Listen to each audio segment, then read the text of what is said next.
क्या आप सोच सकते हैं कि एक मुल्क जो अपने मजदूर और स्किल्ड लेबर्स की वजह से पूरी दुनिया में जाना जाता है, वहाँ से अब भिखारी भी एक्सपोर्ट हो रहे हैं। बल्कि ये पूरी एक बैगिंग माफिया का ऑर्गेनाइज्ड प्लान है कि कैसे हमने फ़कीरों को यूटिलाइज करना है पैसे कमाने के लिए। सोचिए आप उम्रा या फिर हज के लिए सऊदी अरेबिया गए हैं और वहाँ एक भिखारी आपके सामने हाथ फैलाकर उर्दू में कहता है कि अल्लाह के नाम पर मुझे कुछ पैसे दे दो। तो आप बिना कुछ सोचे समझे कि आखिर ये उर्दू बोलने वाला शख्स सऊदी अरेबिया में क्या कर रहा है, आप उसे आराम से पैसे दे देते हो।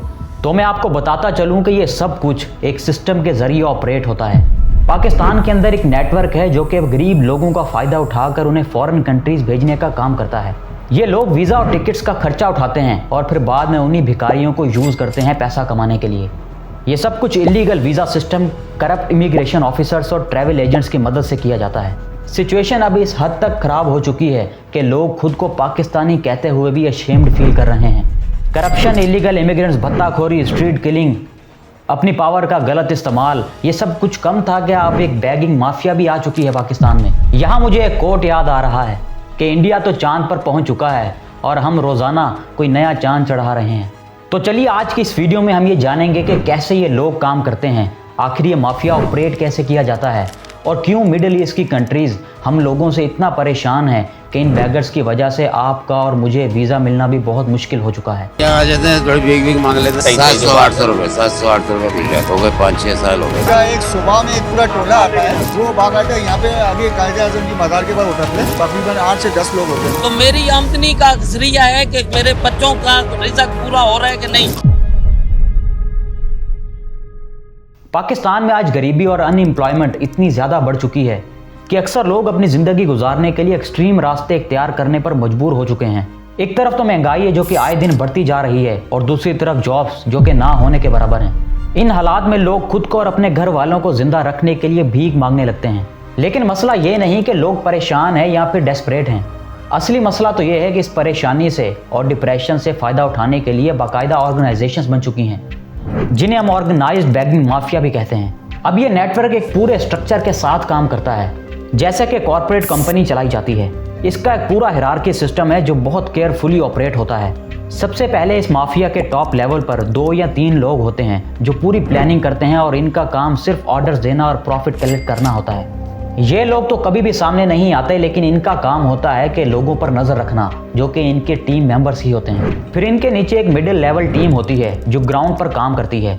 ये लोग रूरल एरियाज और लो इनकम नेबरहुड्स का रुख करते हैं, जहां इन्हें गरीब लोग आसानी से मिल जाते हैं। इनका काम होता है कि लोगों की मजबूरी का फ़ायदा उठाना। ये लोग अक्सर उन फैमिलीज़ को टारगेट करते हैं जो कि कर्ज में डूबी होती हैं या फिर जिनके घर कोई बीमार पड़ा हो या फिर अनएम्प्लॉयमेंट शख्स हो।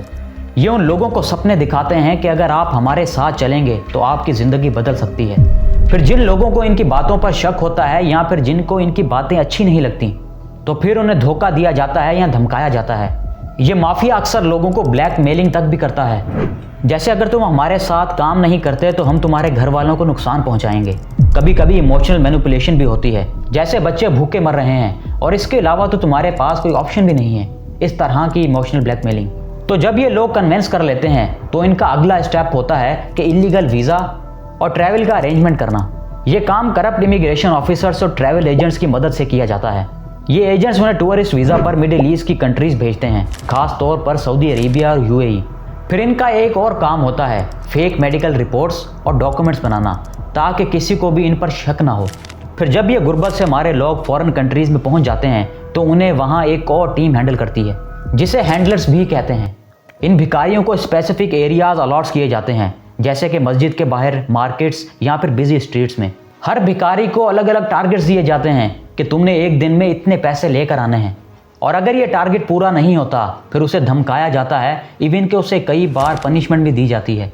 फिर जो पैसे ये भिखारी कमाते हैं उसका एक बड़ा हिस्सा उनके हैंडलर्स ले जाते हैं, और इन भिखारियों को सिर्फ उतना ही दिया जाता है जो कि वो सिर्फ जिंदा रह सकें। फिर ये पूरा माफिया का नेटवर्क उन भिखारियों को वापस घर यानी कि पाकिस्तान भी नहीं आने देते। अगर कोई भिखारी एस्केप करने की कोशिश भी करता है तो उसे ढूंढकर वापस वहीं ले जाकर बिठा दिया जाता है, जहां उसको अलर्ट किया जाता है कि तुमने यहाँ बैठकर भीख मांगनी है। एक रीसेंट रिपोर्ट्स के मुताबिक सऊदी अरेबिया और यूएई में पकड़े गए 90% भिखारी पाकिस्तानी थे। सोचिए, पाकिस्तान जो कि पूरी दुनिया में स्किल्ड लेबर्स के तौर पर मशहूर हुआ करता था, आज इन भिखारियों के चक्कर में पाकिस्तान बदनाम हो रहा है। इस नेटवर्क की वजह से ना सिर्फ पाकिस्तान की इमेज इंटरनेशनल लेवल पर ख़राब हो रही है, बल्कि आम लोगों को भी वीज़ा मिलना मुश्किल हो गया है। मिडिल ईस्ट की गवर्नमेंट अब इतनी ज़्यादा तंग आ चुकी हैं कि उन्होंने पाकिस्तानी एप्लीकेंट्स पर एडिशनल चेक्स और रिस्ट्रिक्शंस लगाना शुरू कर दिया है। लेकिन ये नेटवर्क है जो कि रुकने का नाम ही नहीं ले रहा। और आखिर रुके भी क्यों? मिडिल ईस्ट जैसी कंट्रीज़ में इनका रेवेन्यू बहुत ज़्यादा होता है। एक रिपोर्ट के मुताबिक सऊदी अरेबिया और यूएई में एक प्रोफेशनल बैगर दिन के 15,000 से 25,000 पाकिस्तानी रुपीज़ तक कमा सकता है। फिर रमज़ान और हज के सीज़न में ये इनकम मज़ीद बढ़ जाती है और कुछ केसेस में ये डेली 40,000 तक भी पहुंच सकती है। और ये पैसे डायरेक्ट कोई भिखारियों के हाथ में नहीं आते, क्योंकि इनका एक बड़ा हिस्सा हैंडलर्स और माफिया के अपर लेवल्स में चला जाता है। अगर एक भिखारी दिन का 20,000 रुपीज़ भी कमा रहा है तो हैंडलर्स और मिडिल एजेंट्स इस इनकम में से 50 से 70% ले जाते हैं और फिर यही पैसा माफिया के ऑपरेशन को सस्टेन करने के लिए और उनके लेविश लाइफस्टाइल को बरकरार रखने के लिए यूज़ होता है। जो पैसे ट्रैवल और वीज़ा के लिए खर्चे गए होते हैं वो भी ये भिखारी इंस्टॉलमेंट्स में चुकाते हैं, जिसका एंड में नतीजा ये निकलता है कि भिखारी के हाथ में एंड में सिर्फ 2 से 3,000 रुपीज़ ही बचते हैं और उसी में से उसने रहने का खर्चा पूरा करना है और खाने का भी। फिर इसके अलावा रमज़ान और ईद के ओकेशंस पर ये माफिया तो अपने ऑपरेशंस बहुत हद तक बढ़ा चुके होते हैं, क्योंकि लोग इस सीज़न में ज़्यादा सदका और ज़्यादा खैरात देते हैं। एक रिपोर्ट के मुताबिक रमज़ान के महीने में मिडिल ईस्ट के भिखारी पूरी दुनिया के मुकाबले में सबसे ज़्यादा पैसे इकट्ठे करते हैं। तो अगर एक भिखारी दिन के 20,000 रुपीज़ कमा रहा है और एक हैंडलर के अंडर 10 भिखारी काम करते हैं तो सिर्फ एक दिन का रेवेन्यू 2 लाख बन जाता है।